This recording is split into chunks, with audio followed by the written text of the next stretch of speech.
yang akan mengajari kami ya Tuhan. Biar Engkau berkati pekerjaan beliau dan juga Tuhan berkatilah alat-alat yang kami pakai ini Tuhan, biarlah berjalan dengan lancar ya Tuhan. Semua ini kami serahkan ke dalam tangan-Mu, hanya di dalam nama Tuhan Yesus Kristus kami ucap syukur, haleluya, amin. Amin. Ya. Terima kasih untuk waktunya dan saya persiapkan betul-betul ini firman untuk kita semua yang keadaan relevan. Ya. Hari ini ya satu judul yang menurut saya sangat menarik, yaitu mari kita baca sama-sama ya yang keras. 3, 2, 1. Aku lemah sekalipun diurapi. Wow. Ya. Ya keadaan-keadaan kayak gini 15 bulan dari bulan Maret itu satu hal yang kita tidak boleh menyangkal ya bahwa ini saya ambil itu di 2 Samuel 3 ayat 39. Luar biasa. Jadi saya mau supaya saudara itu mendapat roh saudara betul-betul bisa bangkit. Meskipun saudara lemah ya menghadapi segala sesuatu, tapi seperti Raja Daud itu dia katakan aku diurapi. Firman-Nya berbunyi seperti ini. Tolong bacakan. Ayo, tolong bacaan yang kalau baca pakai ya kalau bisa pakai ya intonasi ya. Meskipun ya. Ayo. 2 Samuel pasal 3 ayat 39. Ini dari Alkitab Indonesia sehari-hari. Oke, 39. Ayo. Meskipun aku ini raja yang dipilih oleh Allah, tetapi sekarang aku merasa lemah. Anak-anak Zerunya itu terlalu kejam. Aku tak sanggup menguasai mereka. Semoga Tuhan menghukum penjahat-penjahat itu setimpal dengan perbuatan mereka. Ya.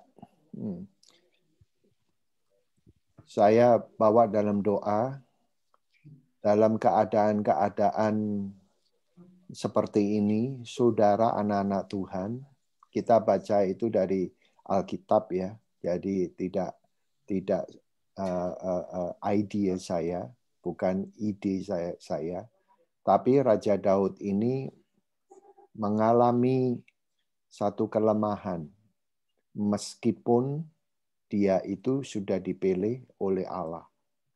Meskipun saudara sudah anak Tuhan, Tuhan izinkan itu untuk dalam proses. Kadang-kadang kita merasa lemah.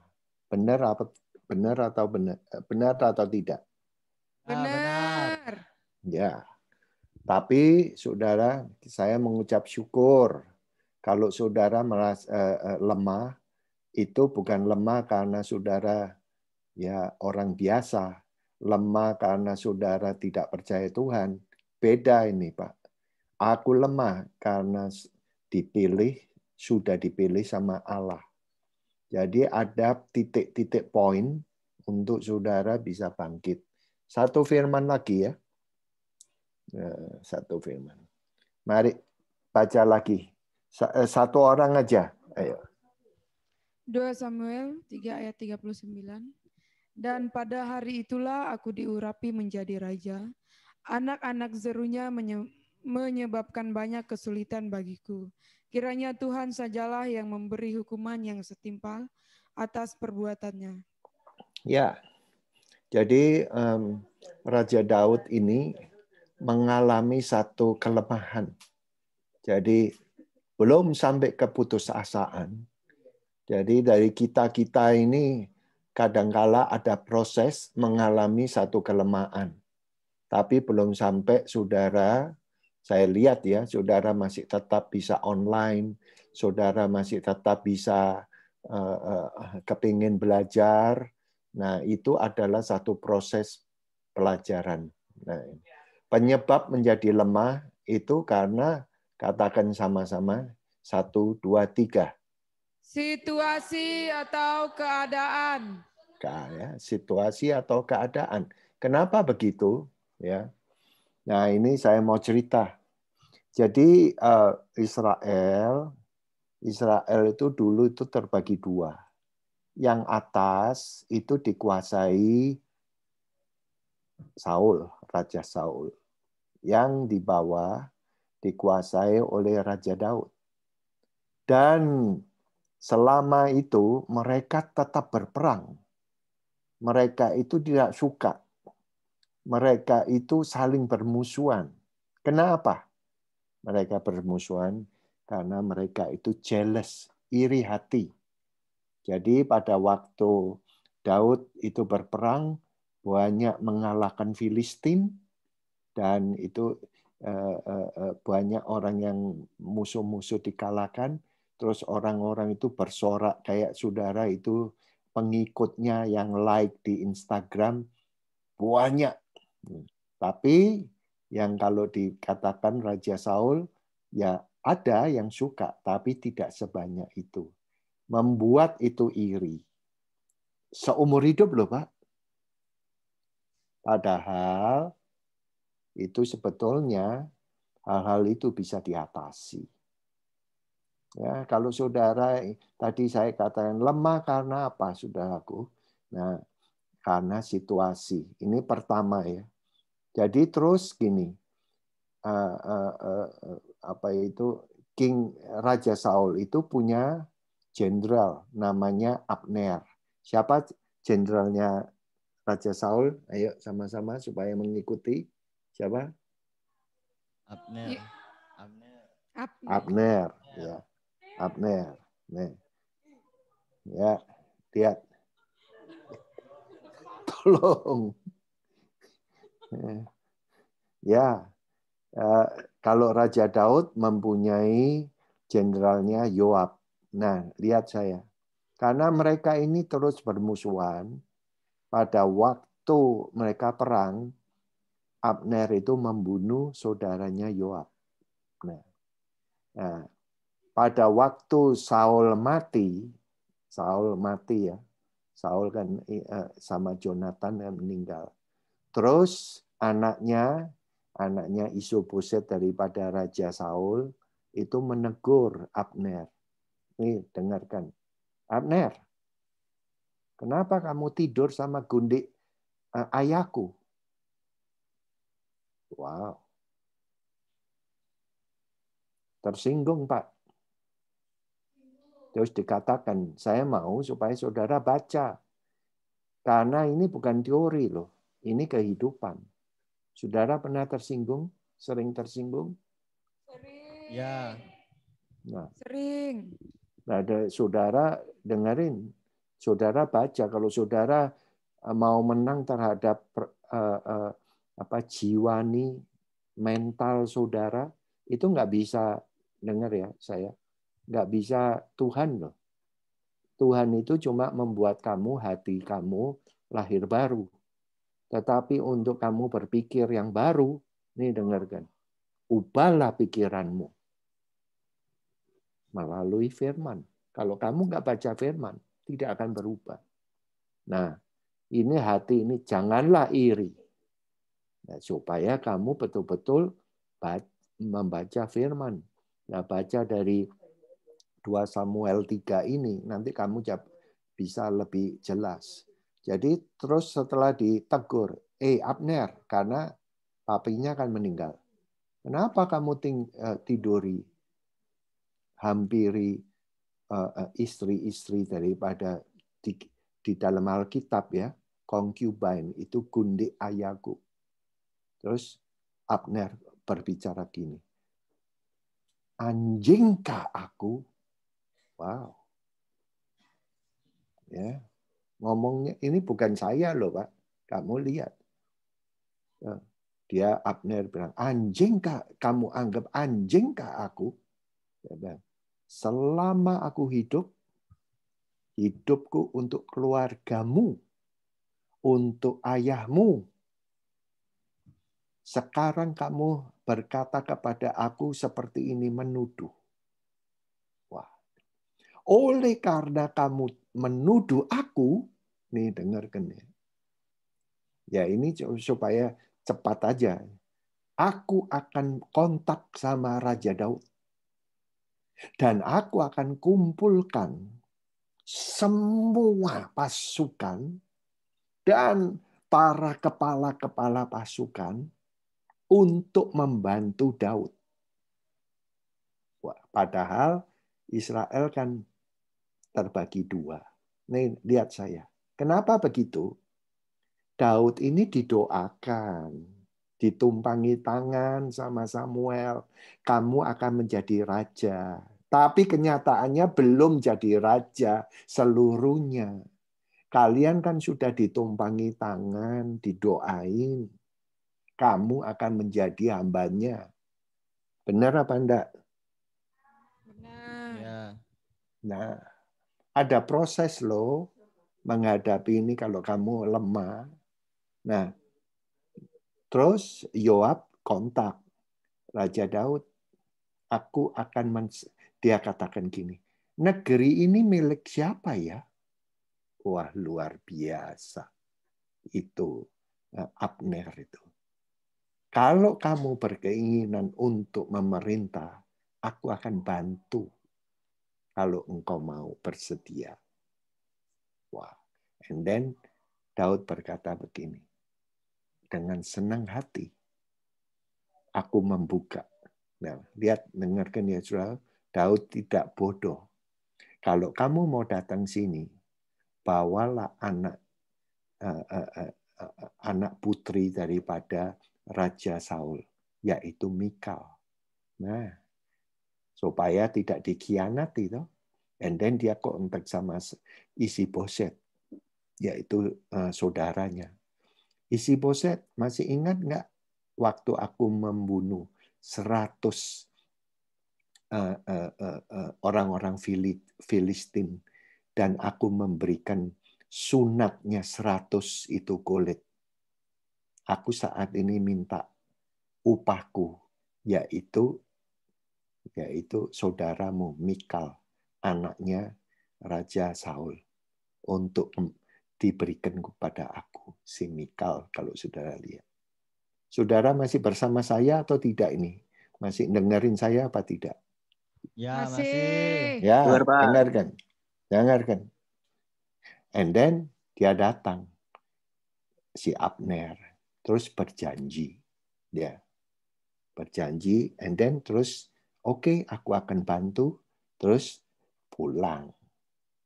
Tetapi tanpa sepengetahuan Yoab. Yoab ini tangan kanannya. Tanpa sepengetahuan dari tangan kanannya Jenderal Raja Daud sendiri.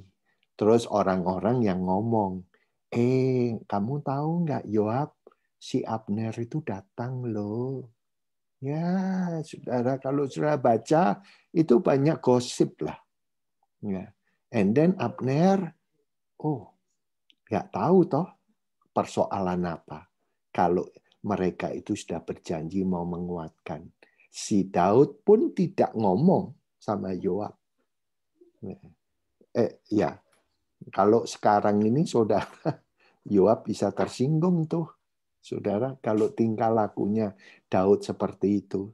Ya, terus akhirnya Yoab berkata begini. Oh, oke. Nah, aku akan coba mendekat pada Abner. Abner dipanggil. Abner datang ketemu Yoab. Dengar, ini sudah mau hampir habis ya. Terus Abner ini menunggu di pintu gerbang. Di dalam firman Tuhan dikatakan, selagi Yoab mendekati mau ngomong, di depan telinga ditusuk Abner sampai mati. Kenapa begitu? Karena Abner membunuh adiknya Yoab dalam peperangan waktu Raja Saul dengan Daud. Dan itu geger. Seluruh negara geger.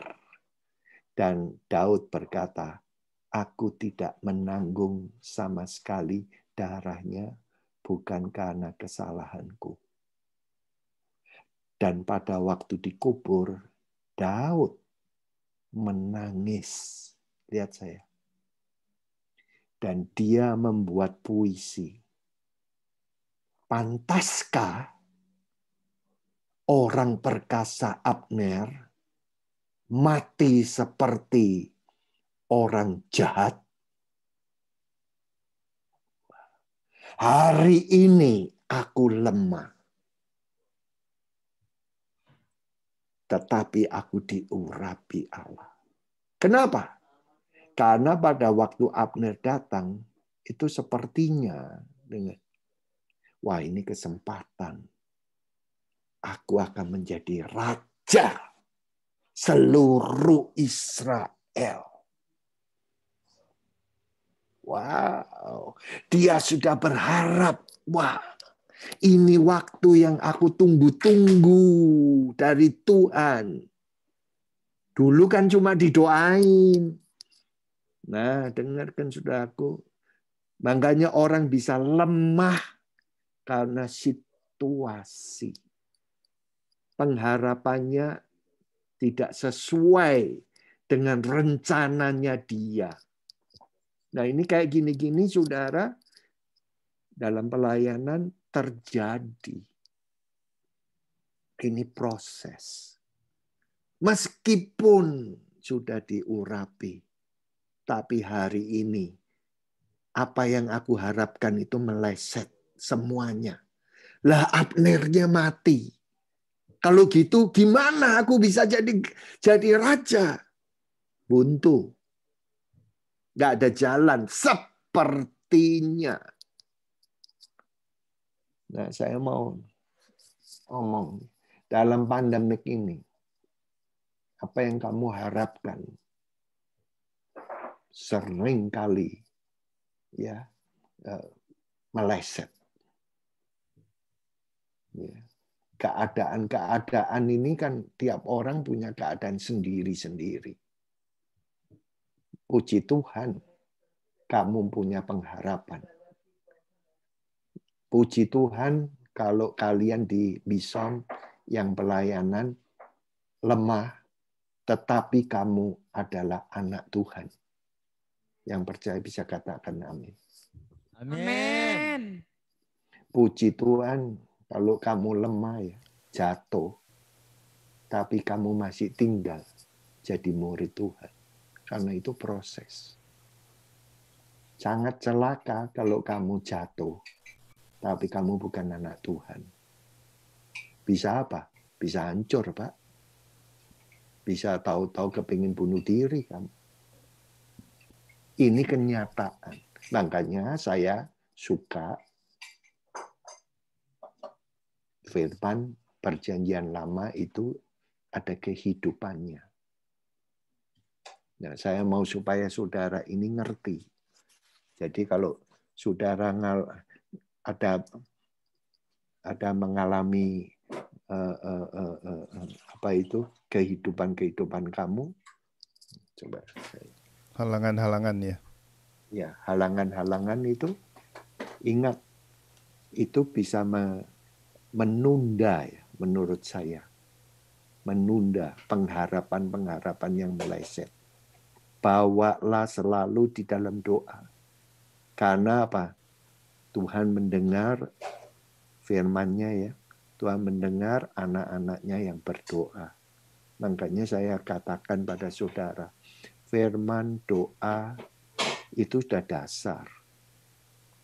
Tiap pagi bagi saudara, ya berdoalah. Terus apa yang mau saudara katakan, untuk mau dilakukan, saudara katakan dalam doa. Nanti ya, 5 tahun, 10 tahun, lihat ke belakang. Saudara akan mengakui, itu semua dari apa yang kamu ucapkan. Benar, Pak. Allah itu mendengar, mengabaikan doa-doa yang kecil, yang kamu panjatkan.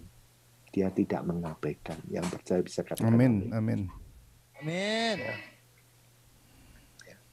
Kedua, cara mengatasi untuk dari kelemahan. Ingat pengurapan hidup kamu. Jadi saudara, pengurapan ini kalau kamu lemah, kamu bawa di dalam Tuhan, kelemahan kamu itu akan menjadi satu kekuatan. Jadi selagi kamu lemah, kamu bersandar berharap sama Tuhan, Tuhan itu kasihin kamu hikmat.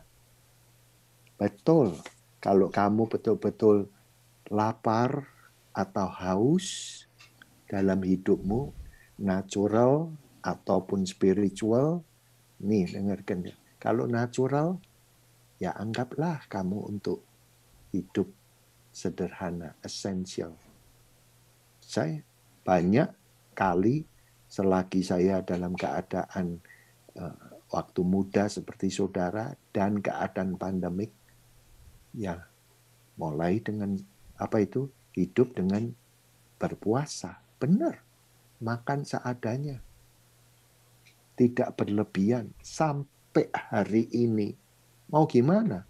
Keadaan seluruh dunia kayak begini, Pak. Kalau saudara itu merasa telanjang, ya dalam hidup ini nggak ada apa-apa, ya saudara, apa yang saudara ini lemah ya. Kok aku rasanya nggak bisa apa-apa. Aku rasanya, aduh Tuhan, ini hanya aku mau apa? Nah, coba berpengharapan. Betul, Pak. Yang percaya bisa katakan amin. Amin, amin. Amin. Kalau saudara merasa saudara sangat saat ini siksaan mental, ya mental, jiwa nih. Tuhan, kau cinta aku? Ya. Tuhan, engkau ada di mana? Dia diam aja. Saudara kan bingung. Nah, dia tidak meninggalkan kamu. Ya, saudaraku, ini adalah proses. Nah, saudara mintalah berlindung, meskipun saudara bersalah, lemah, paling aman berlindung di dalam Mazmur 91. Pegang itu. Jadi dia adalah keselamatan jiwa kamu. Tolong buka Mazmur 103, Pak. Ayo. Tolong. Ini mumpung saya ingat 103. Tolong, Pak.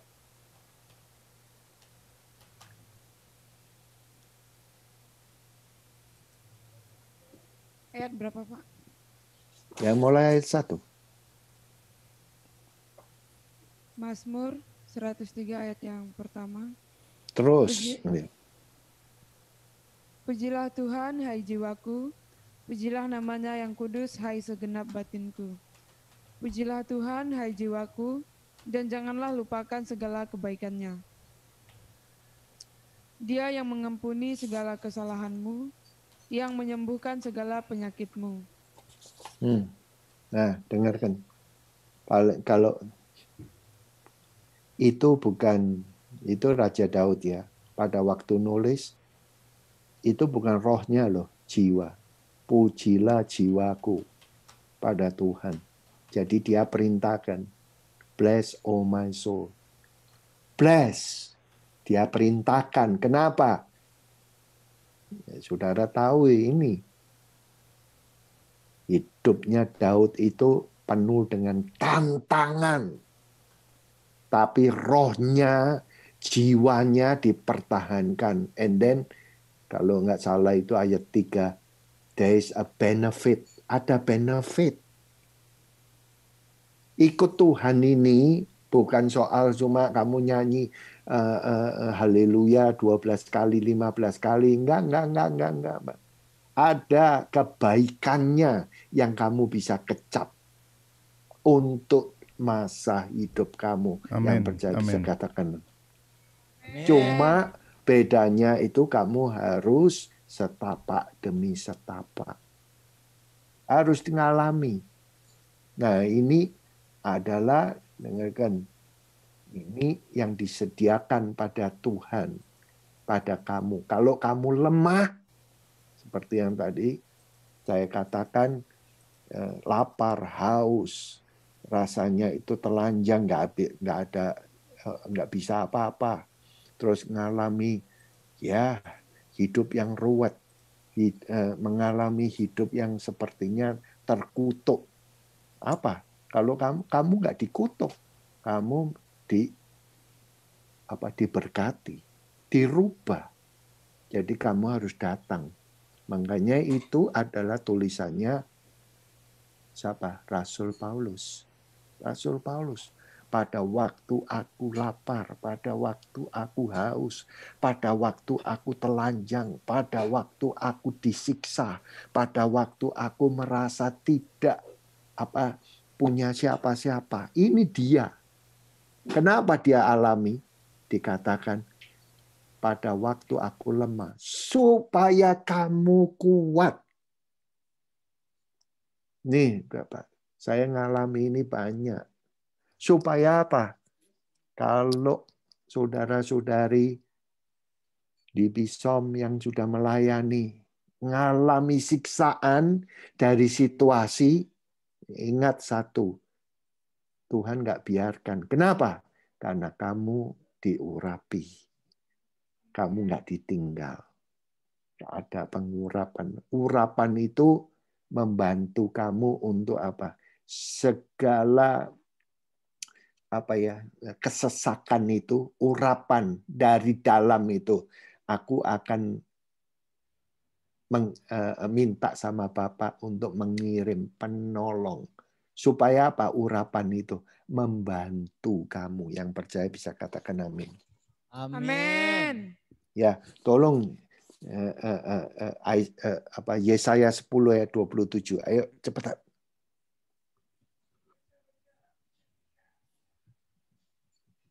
Ayo. Yang lain Efesus 1 ayat 14. Tolong. Yesaya 10 ayat 27 tolong bacain, Pak. Cepat, Pak. Yesaya pasal yang ke-10 ayat yang ke-27. Pada waktu itu beban yang ditimpakan mereka atas bahumu akan terbuang, dan kuk yang diletakkan mereka atas tengkukmu akan lenyap. Nah, dengarkan. Nah, kalau kamu hidupnya bangun tidur, nih lihat saya ya, nggak ada urapan. Urapan itu apa? Kayak saudara ya, kan tadi bilang, coba ceritakan pelayanan. Saudara pelayanan pada Tuhan nggak bisa loh. Tahu-tahu cuma datang tanpa persiapan. Apa yang kamu persiapkan? Dari kamu mulai doa Tuhan kamu supaya berbicara. Itu Pak urapan. Urapan ini, dengarkan saudaraku, yang kamu tadi baca, itu akan mematahkan segala kuk kalau kamu merasa diurapi sama Tuhan. Yang percaya bisa katakan Amin, amin. Amin. Nah, saya mau tanya, pentingkah saudara setiap hari punya hubungan yang erat sama Tuhan? Penting. Itu urapan, Pak. Terus yang Efesus, ayo Efesus 1 ayat 14. Efesus pasal 1 ayat yang ke-14. Dan Roh Kudus itu adalah jaminan bagian kita sampai kita memperoleh seluruhnya. Yaitu penebusan yang menjadikan menyebabkan kamu menjadi anak Allah. Itu jaminan. Jadi kalau saudara ya, siapa di situ yang punya motor ya? Saudara bayar motornya itu bayar cash, bayar seluruhnya atau nyicil. Kalau saudara bayar nyicil, ya, kalau bayar nyicil, sepertinya dengarkan, itu sudah milik kamu. Tapi kalau kamu tidak membayar, kembali Pak ke bank, disita kamu. Roh Kudus itu setiap hari diberikan pada saudara sampai kamu mengalami kepenuhan Tuhan. Itu. Jadi jangan pernah dalam keadaan baik atau susah, terutama yang susah, kamu terus nekat. Ada itu di roh kita itu yang nekat. Udahlah, hari ini gua kesel. hari ini gua lemah, nggak usahlah doa. Jangan. Kalau sampai terjadi, Tuhan itu baik, izinkan sampai kamu membuat apa? Akhirnya kalau sudah tinggal tidak mau datang sama Tuhan, kamu bukan lagi lemah lagi. Kamu dengarkan suara, tidak ada sama sekali rohnya kayak Samson. Jangan main-main dengan kelemahan. Kelemahan itu ada resikonya. Tapi kalau kamu lemah, tetap menjadi jemaat yang setia, ada pengharapan. Kamu lemah, kamu menjadi murid di Bisom, lihat saya. Ada hari esok yang kamu harus, Tuhan, aku mau kau tuntun kemana. Tapi kalau kamu lemah di luar Bisom, bayangin, mau kemana kamu? Pernah enggak saudara ada perasaan yang kayak, oh iya ya, mau kemana? Nggak ada penyambungnya. Nah, makanya jangan sampai kau tinggalkan urapan Tuhan yang dahsyat itu. Yang percaya bisa katakan amin. Amin. Amin. Amin. Ya, benar. Ayo, terus. Wahyu 1 ayat 5-6. Wahyu 1 ayat 5-6.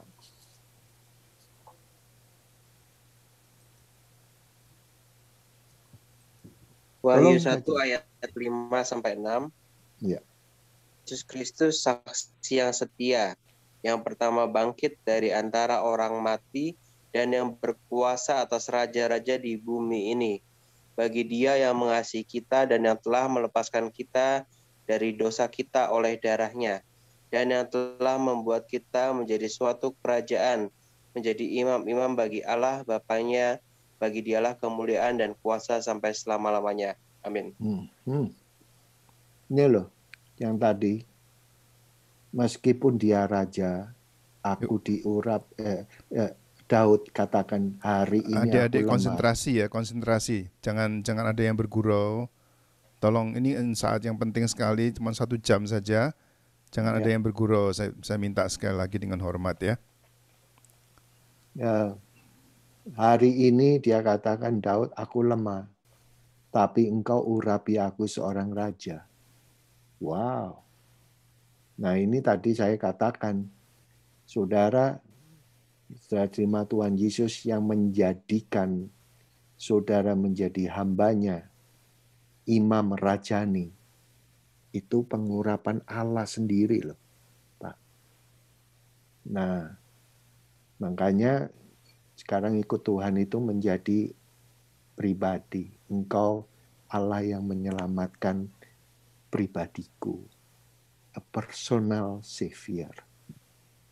Nah, siapa yang mengalami seperti ini? Ini saya tutup ya.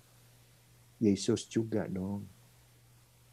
Pada waktu dia susah. Nih, ya. Pada waktu apa? Dia disalib. Dia minta supaya mau disalib. Pada waktu itu dia katakan, aku ini lemah dan mau mati rasanya. Bukan saya loh Pak yang ngomong. Saudara kaget enggak? Saudara mau ikut sama Tuhan Yesus, dia mengalami lembah ini pada waktu hari terakhir. Kenapa? Dia ajak 3 orang murid yang setia, Petrus, Yakobus, dan Yohanes, ayo dong sembahyang sama aku. Tidur. Padahal dia sudah ngerti akan menghadapi penganiayaan yang luar biasa. Makanya dia katakan, hatiku hari ini lemah dan mau mati rasanya. Lebih daripada Raja Daud, Pak. Terus dia ngapain? Makanya dengarkan, dikuatkan. Katakan sama-sama, dikuatkan. 3, 2, 1. Dikuatkan. Dikuatkan dengan apa? Dia bertemu dengan Musa dan Elia. Mendapat visinya itu. Saudara, karena apa? Musa dan Elia tanpa dia, nih Pak, semuanya sekitarnya tidur tuh Pak, nggak ngerti. Ya, Yesus itu pada waktu itu dia menebus dosa kita, mau mati rasanya. Nah, dikuatkan dengan apa? Dengan visinya. Begitu dia dapat visi daripada Musa dan Elia, dikuatkan. Nah, saya mau saudara kalau lemah ini ya, lemah mentally, spiritually, saya mau tanya, adakah visi Allah yang bekerja? Nah, ini tapak yang terakhir. Soalnya saudara, kita hidup di akhir zaman ini, di sekitar kita yang penuh dengan kritik, yang penuh dengan orang-orang yang ya seenaknya aja, yang membuat daging saudara, membuat sekitar daripada hidup saudara, kalau tidak punya urapan, jadi lemah, Pak. Kalau tidak ada visi Allah, bisa buyar, Pak. Tapi hari ini, ya, saya berkata, pada waktu kamu lemah, Dia akan menguatkan kamu. Karena apa? Karena saudara dipanggil untuk menjadi pemimpin. Bukan hanya dipanggil untuk biasa-biasa. Saudara beda. Yang percaya bisa katakan amin. Amin. Bapak, aku berdoa, terima kasih. Ya, meskipun Tuhan kami sudah menerima Engkau, meskipun kami menunggu dari panggilan-panggilan jadi kenyataan, kami mengalami proses. Ada karena situasi, karena pengharapan yang tidak cocok dengan keinginan kami. Oh Tuhan, kadangkala hati ini jadi lesu, kendor. Tapi biar kami ingat Engkau sudah panggil dari permulaan. Dari permulaan. Dan kami tahu mengapa kami ada di tempat ini. Karena ada pengurapan Allah. Oh Tuhan, supaya proses roh, proses jiwani ini menjadi kekuatan mereka, Tuhan. Menjadi kenyataan. Terima kasih Bapak. Sekali lagi berkati teman-teman yang sudah melayani melalui dari Bisom ini untuk berbuah. Dan Tuhan, Amen, normal. Setiap orang Tuhan mengalami proses kelemahan. Tapi Tuhan tidak normal kalau Tuhan kami ini mengalami kelemahan tapi membiarkan kelemahan itu menghancurkan panggilan-Mu. Itu bukan satu kebiasaan. Tapi aku minta supaya pengurapan Allah tetap menjadikan mereka menjadi alat-alat-Mu. Dalam nama Yesus yang percaya bisa katakan. Amin. Amin. Terima kasih Pak Fendi. Tuhan berkati. Tuhan berkati ya semua. Terima kasih. Oke ya, God bless. God bless. Bye-bye. Bye-bye.